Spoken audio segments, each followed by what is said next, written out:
another video, another camouflage effectiveness.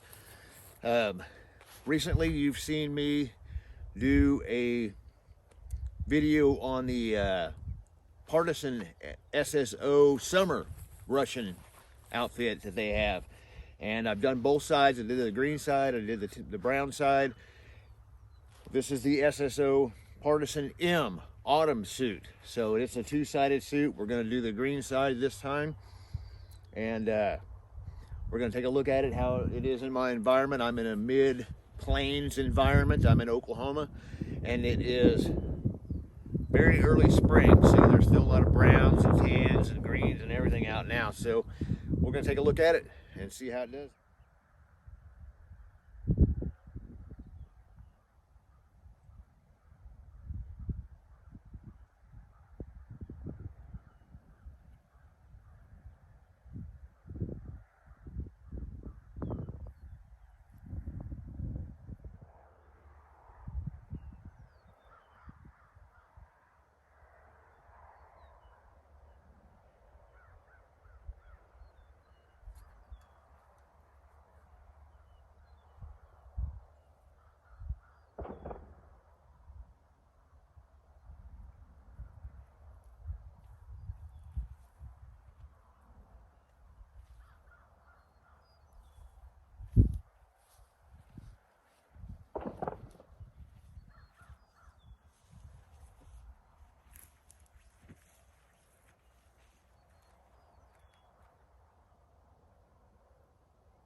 All right. That's my video. I really like this suit. I really like the Russian stuff. I'm really getting into the Russian stuff. I really like it. It just offers some different patterns and some pretty cool, effective stuff that's effective in my area.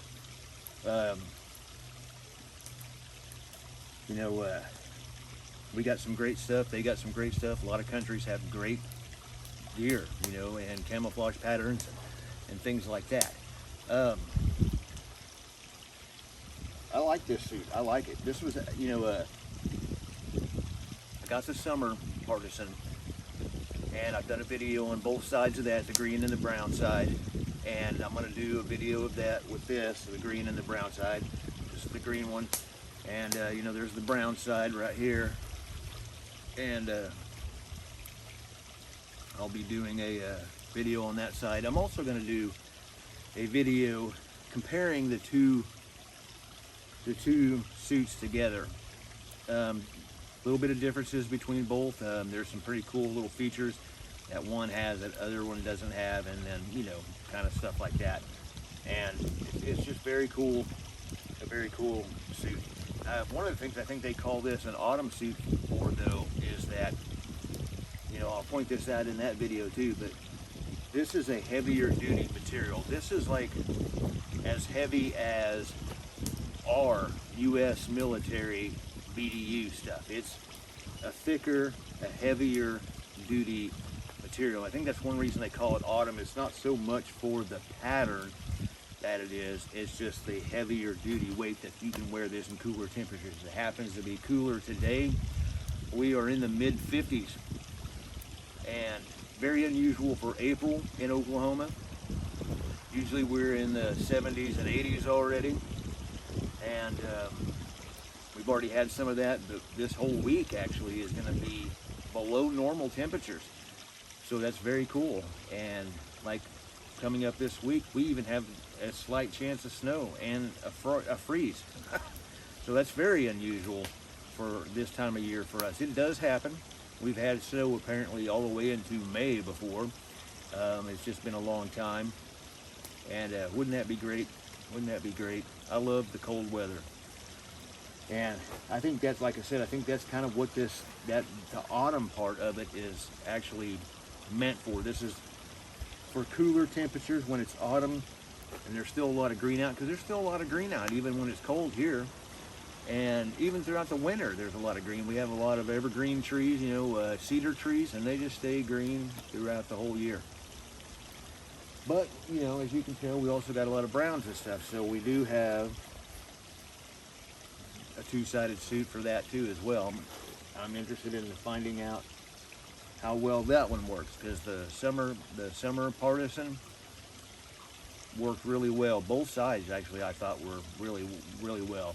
So that's my video. I'm stop here for a cup of coffee, then I'm gonna head out of here. And before anybody says it, yeah, blah blah blah, camo that rifle. I know. I've got an idea, because I do not want to paint this rifle. This is the original black type of rifle, you know, the full length. I want to leave it like that.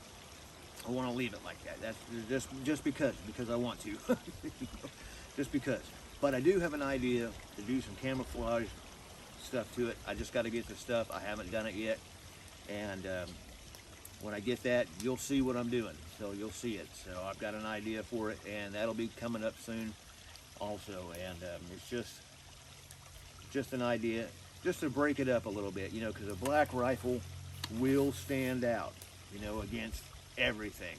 And it actually makes you the target, and people see the rifle before they can actually see you a lot of times. So just something to kind of break it up, everything. So it's just gonna not be a total camouflage thing, but it's yeah, I think it'll work, and I think it'll